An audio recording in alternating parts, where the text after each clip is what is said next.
At least 8 people died on the Pacific island of Vanuatu.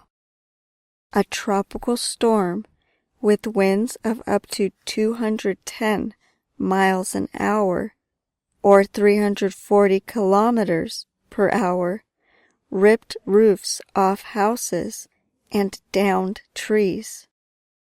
Aid agencies describe the storm as one of the worst disasters in Pacific history. The sea levels rose by 8 meters and flooded the capital city. The United Nations is going to help the island, but the airport is still closed and winds are high, so people do not know when Vanuatu will get help.